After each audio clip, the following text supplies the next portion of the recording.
우리 오늘 같이 살펴볼 성경 본문 말씀은요, 출애굽기입니다. 출애굽기 2장 11절에서 14절 제가 봉독하겠습니다.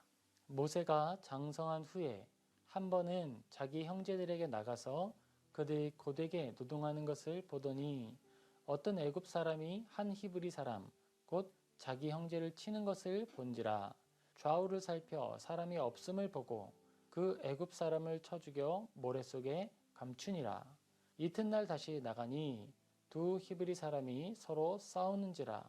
그 잘못한 사람에게 이르되 네가 어찌하여 동포를 치느냐 하매 그가 이르되 누가 너를 우리를 다스리는 자와 재판관으로 삼았느냐? 내가 애굽 사람을 죽이는 것처럼 나도 죽이려느냐? 모세가 두려워하여 이르되 일이 탈로 되었도다. 아멘. 우리 오늘은요, 출애굽기를 같이 한번 살펴보겠습니다. 창세기에서 출애굽기로 넘어가는 그 과정, 우리는 어떤 은혜를 찾을 수 있을까라는 하나님께서 기뻐하시는 뜻에 대해서, 그리고 또 하나는 그럼 우리가 해야 할 순종에 대해서 같이 생각해 보려고 해요. 자, 하나님께서는 무엇을 기뻐하시나요? 하나님께서는 하나님이 정하신 모든 피조세계 그리고 그 질서가 유지되는 것을 기뻐하십니다. 하나님께서도 이 모든 세계를 창조하실 때에 규칙과 원리를 정하셨고 목적을 가지시고 만드셨어요. 우리는 장난감처럼 목적 없이 만들어진 게 아니라는 거예요. 우리의 존재는 철저히 계획되었고 하나님의 그 보존하시는 뜻, 항상 함께 하시는 그 뜻을 이루며 살아가는 거예요. 우리가 결혼에 대해서 정말 중요성을 늘 강조를 해야 되는데요. 결혼은 단순히 남자와 여자가 만나서 이제 뭐 같이 살게 된다, 이 정도로만 끝나는 건 아니죠. 결혼이라는 제도는 남자와 여자 둘이 만나서 이제 온전히 한 몸을 이루게 된다는 거예요. 제도적으로는 남자와 여자가 이제 하나의 공동체로서 시작하는 것이고, 교회적으로는 가장 작은 단위의 교회가 시작되는 것입니다. 하나님의 몸된 교회, 예수 그리스도의 몸된 교회가 출발한다는 점에서 영적인 생명이 잉태되는 것이고 출발하는 것이라 할 수 있겠죠. 그리고 또 하나, 그 제도만에서, 결혼이라는 그 제도 안에서 이 생명이 가장 올바르고 적법한 법을 따라 이 땅에 탄생하게 되는 거예요. 하나님께서 사람에게 성을 주시고 그 성에 하나님이 정말 큰 기쁨을 같이 담아 주셨습니다. 그런데 사람들은 그것을 결혼이라는 제도 안에서 절제와 사랑을 이루며 생명을 추구하는 방식으로 사용할 때에 기쁨과 생명을 함께 얻는 것인데, 그 쾌락, 나머지 것들은 다 불필요한 요소들로 생각하려는 마음이 죄로 인해 나타나는 거예요.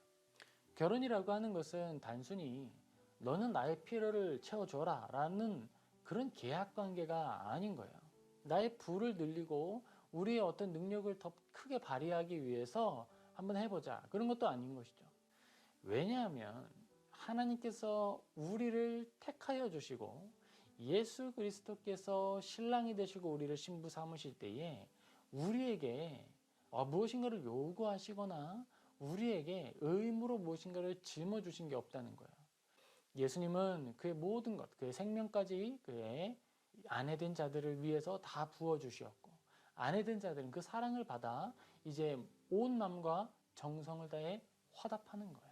사랑으로 주시고 사랑으로 화답하는 사랑의 관계가 참된 관계입니다. 하나님께서 우리에게 주신 창세기를 통해 알게 하시는 것, 그것은 질서를 정하시고 질서 안에서 하나님의 목적을 이루신다는 것인데, 하나님의 목적은 우리를 사랑하시는 것이었어요. 하나님은 늘 우리를 사랑하길 원하십니다. 우리에게 있어서 하나님이 가장 사랑스러운 존재로 여겨지길 원하시는 거예요. 우리가 하나님의 낯을 피해서 덤불 사이에 숨어서 떠나 있을 때에도 하나님은 우리를 찾아오셔서 말을 걸어주시죠. 네가 어디에 있느냐. 그리고 우리가 벗고 있어서, 헐벗고 있어서 차마 주님 앞에 나아갈 수 없습니다라고 고백할 때 동물을 죽이시고 그 가죽을 취하여서 옷을 입혀주시는 거예요. 옷이 목적이 아니었습니다. 목적은 아담과 하와가 다시 하나님께 돌아오도록 하는 것이 하나님의 목적이었어요. 하나님께서는 그 목적 그대로 그리고 그 행위 그대로 반복하십니다. 하나님께서 노아를 택하실 때 이 땅의 모든 것들이 다 부패해버렸고 생각하는 것마다 악한 것을 보셨습니다.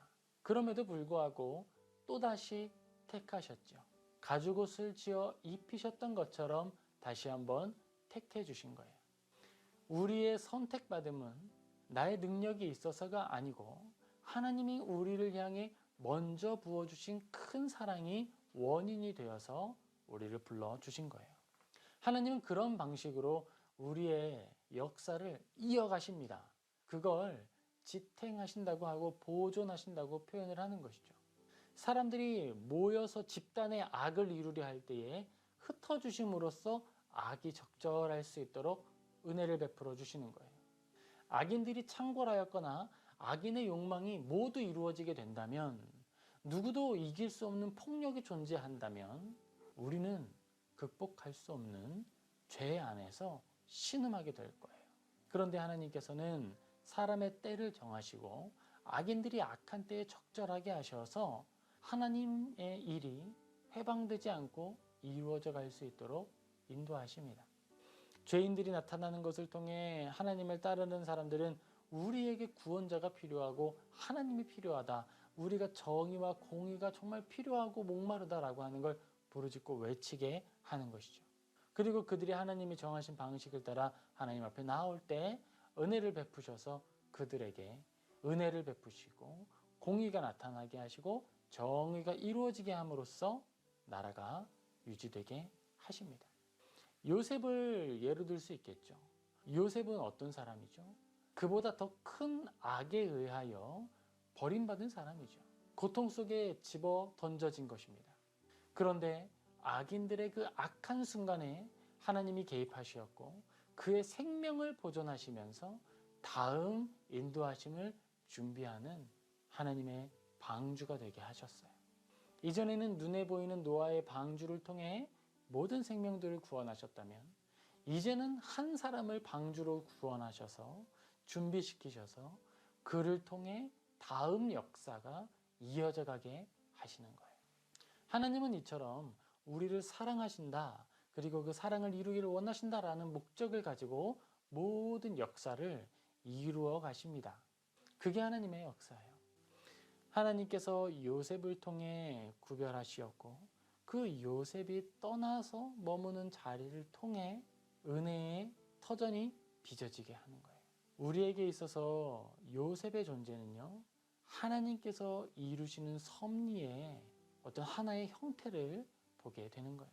하나님께서는 그의 뜻을 이루기 위하여서 사람과 환경을 사용하신다.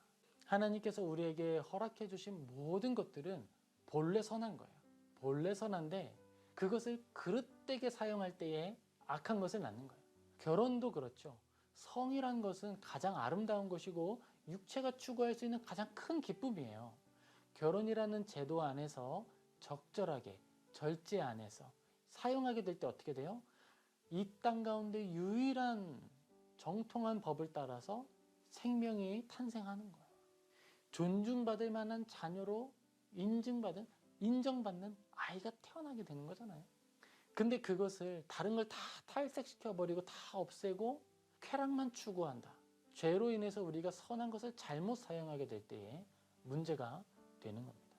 만약에 이런 원리에서 요셉을 보면, 요셉 아무리 살기가 힘들어도 그렇지 어떻게 이방 나라에 가서, 아니 아브라함의 아내를 뺏으려고 했던 그런 나라에 가서 총리 일을 하고 있습니까? 그냥 어디 밭을 갈든지 하듯이 하지 그런 데서 높은 자리를 하고 있습니까? 그게 아니라 총리라고 하는 어떤 자리는 중립적인 거예요. 사용하는 자가 어떻게 사용하는지에 따라 그 가치가 달라지는 겁니다. 요셉이 그 자리에 선하게 머물러 있음을 통해 하나님의 일을 이루게 되었다는 거예요. 모세는 그 태어날 때에 어떻게 됐죠? 죽음의 위기에 처했습니다. 자, 그런데 그 원인이 무엇이었죠? 그 원인은요, 요셉을 기억하는 그 이집트의 지도자들이 없어졌다는 거예요. 요셉이 죽고 나자 그 이집트의 왕들은 이제 더 이상 요셉과 히브리 사람들이 어떤 사람들인지를 기억하지 못했던 거예요. 거기에서부터 이야기가 시작됩니다. 하나님을 기억하던 사람들이 없어졌어요. 하나님을 기억하던 사람들이 남아있을 때에는 이집트는 주변에 있는 나라에 기근이 들었을 때 음식을 공급하는 나라가 되었어요. 그런데 하나님을 기억하지 못하게 되었을 때에는 그 땅 가운데 외국인으로, 나그네로 같이 정착해 살고 있는 사람들을 종처럼 여기는 일이 나타나게 되고 그들을 지배하기 위해서 남자, 아이들을 죽이는 일을 벌이게 됩니다. 자, 그 중에서 모세는 구함을 얻었죠. 모세는 알고 있었습니다. 아, 내가 하나님께 택함을 받았다. 내가 권세를 가지고 우리 사람들, 나의 동족들을 섬길 수 있는 사람으로 부름을 받았다라고 생각을 한 거예요. 그리고 나서 행동을 시작합니다. 모세가 장성한 후에 한 번은 자기 형제들에게 나가서 그들이 고되게 노동하는 것을 보더니 어떤 애굽 사람이 한 히브리 사람 곧 자기 형제 치는 것을 본지라. 자기에게 사명이 있다는 것을 모세는 알고 있었어요. 이집트에 잡혀있는 히브리 사람들을 구해야 한다. 그를 구해야만 하는 사람이 나다라고 하는 자기 인식을 가지고 있었습니다. 그런데 모세에게 없었던 것이 있었어요. 그게 뭐예요? 하나님을 아는 지식이 없었고 하나님이 어떤 원리와 법칙으로 원칙으로 일하기를 기뻐하시는지를 알지 못하는 거예요. 12절입니다. 좌우를 살펴 사람이 없음을 보고 그 애굽 사람을 쳐 죽여 모래 속에 감추니라. 사람을 죽이는 거예요. 좌우를 살펴 사람이 없음을 보고 애굽 사람을 쳐 죽여 모래 속에 감추니라. 자, 행동의 결과는 살인이었습니다. 행동의 동기는 무엇이었죠? 고통받고 있는 그의 형제를 구하려고 하는 것이었어요. 목적은 좋죠. 목적은 좋았는데 과정이 잘못됐어요. 요셉에게 있어서 요셉의 최종적인 어떤 정치적인 위치는 어디였어요? 총리였죠. 그런데 요셉이 총리가 되기 위해서 살인을 하거나 총리가 되기 위해서 불의한 일들을 행했습니까? 그렇지 않았죠. 요셉은 믿음 안에서 하나님의 섭리, 하나님의 기뻐하시는 법을 그대로 따랐어요. 그가 종으로 팔려갔을 때 종으로서 순종하고 충성하고 선한 정의를 행하기를 기뻐했습니다. 그가 하나님을 섬기는 사람이었기 때문에 이게 언제나 그가 선한 행동을 하는 동기였어요. 내가 하나님을 섬기는 사람입니다 라고 하는 자기 고백과 어떤 내적인 확신이 그를 선한 행동을 하도록 이끌어갔다는 거예요. 자기에게 손해가 오더라도 결국 선한 일을 하도록 하는 동기를 부여했습니다. 무엇이요? 하나님을 섬기는 자라고 하는 확신이요. 그런데 모세에게는 그것이 없어요. 내가 하나님께 부름받았고 특별한 자리에 있다라고 하는 자기인식은 있었지만 어떻게 그런 그 일들을 행해야 할지에 대한 원리들은 알지를 못했어요. 요셉은 가장 선한 행동을 하는 것을 통해 계속된 배신과 계속된 공격, 험난한 길들을 겪어야만 했지만 결국 하나님이 사용하셔서 총리가 되게 하셨습니다.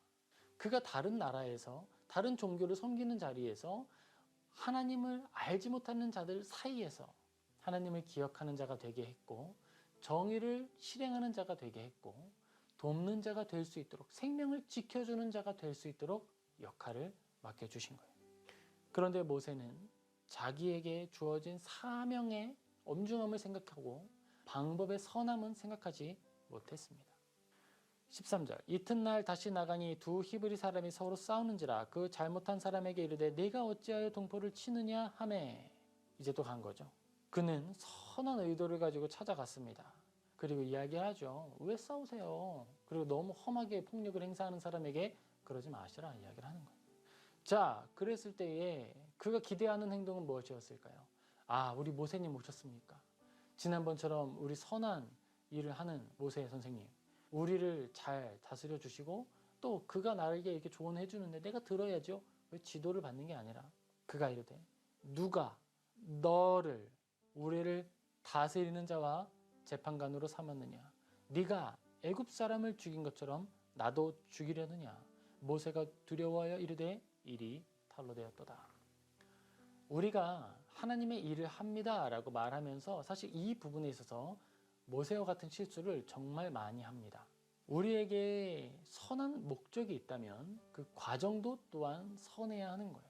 그것은요, 뭐 성경이 설명해서 뭐 어떤 논리적인 설득을 통해서 이런 것이 아니라 그냥 우리가 하나님을 섬기는 사람입니다 라고 하는 고백 자체로 인해 주어지는 의무가 되는 것이고 내가 기뻐하는 일이 되는 거예요.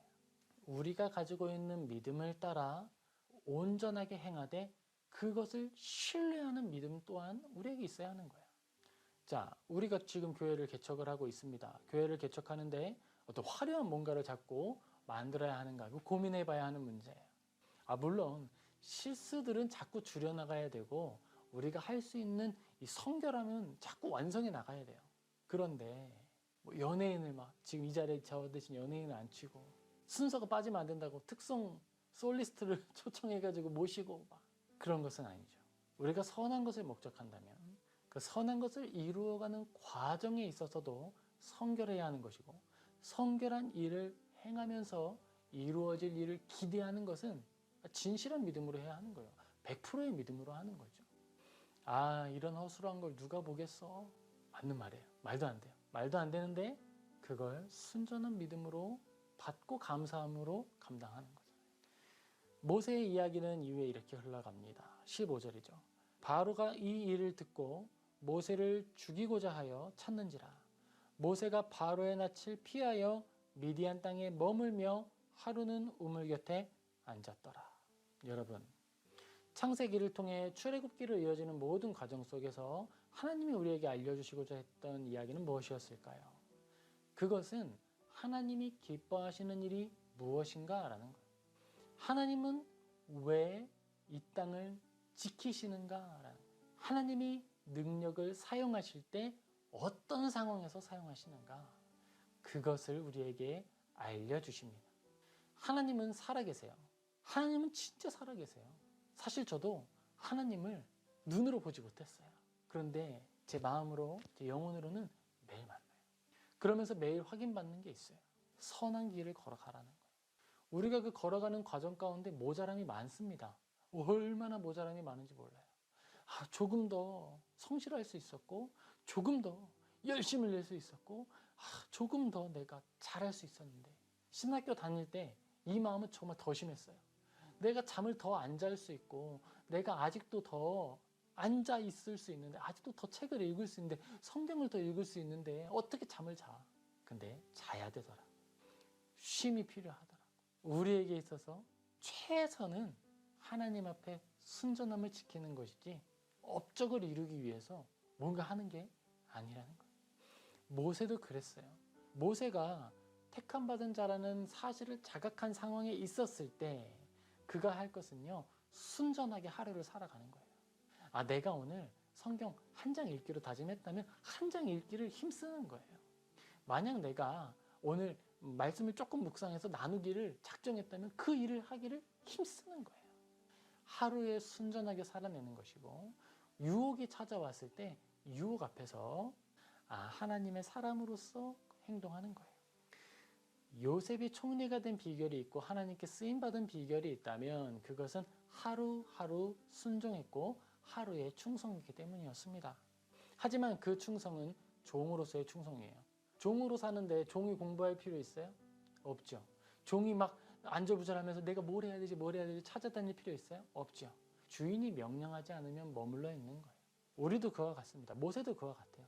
아직 하나님이 부르지 않으셨잖아요. 하나님께서 모세를 그 자리에 보내시기는 하셨지만 찾지 않으셨습니다. 그럼 어떻게 했을까요?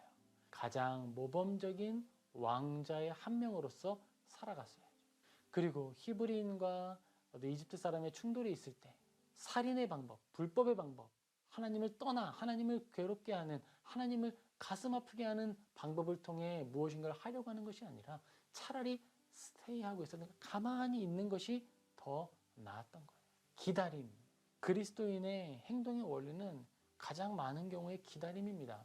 왜냐하면 우리가 할 것은 순종이잖아요. 순종할 것을 알려주지 않은 상태에서 뭘 하는 거예요? 가만히 있는 게 순종하는 거예요. 가만히 머물러 건전한 휴식을 누리는 것도 하나님께 순종하는 겁니다. 우리 시대를 살아가는, 지금 이 시대를 살아가는 우리들은요, 이 모세처럼 되기가 더욱 쉽습니다. 왜냐하면 뭔가 뛰어가지 않으면, 행동하지 않으면 뒤처지는 것 같고 무엇인가 잘못된 것 같은 마음을 가지게 되기 때문이에요. 뭐 개인이 악해서가 아니라 사회가 그렇게 우리를 몰아붙입니다. 하지만 우리 모두 기억할 수 있으면 좋겠어요. 우리는 순종하는 것이 본분입니다. 우리에게 하나님이 명령하지 않으셨다면 가장 선한 시민으로, 가장 선한 자연인으로, 가장 선한 그리스도인으로 한순간을 살아내는 거예요. 그것이 우리의 본분입니다. 그리고 그 다음에 우리에게 주시는 명령이 있는 거예요. 하나님이 하시고자 하신다 그러면 모든 피조 세계가 다 들고 일어나서 막는다 해도 막을 수가 없어요. 하나님이 한번 정하신 일은 반드시 이루어집니다. 우리는 그 믿음을 가지고, 확신을 가지고 순종하며 나아가는 거예요. 우리가 고민할 것은 그 방법, 하나님이 우리에게 사랑을 이루시기 위해서 수행하신 그 모든 내용들이 얼마나 원리를 따르고 정의를 이루며 공의를 이루는 방식이었는지를 기억하며 우리도 그 뒤를 따라가는 거예요. 교회를 개척합니다. 교회를 개척하니까 부흥을 꿈꿔야겠죠. 부흥을 해야 되겠는데, 뭔가 만들어야 되겠는데, 더 나은 걸 해야 되겠는데, 중요합니다. 향상심이 있는 건 중요한 거예요. 왜냐하면 그게 없으면 나태해지잖아요. 하지만 조급해하지는 않는 거예요. 오히려 그런 거예요. 그럼 지금 이 순간에 가장 순전하고 바르고 정의롭게 할 수 있는 일이 뭘까? 내가 순종할 수 있는 일이 뭘까? 그 일을 고민하고 기도하고 묻는 것이죠. 우리가 모세의 모습을 보았어요. 그리고 요셉도 살펴보았습니다. 중요한 것은 우리가 어떻게 오늘을 살아가느냐 하느라는 그것이에요.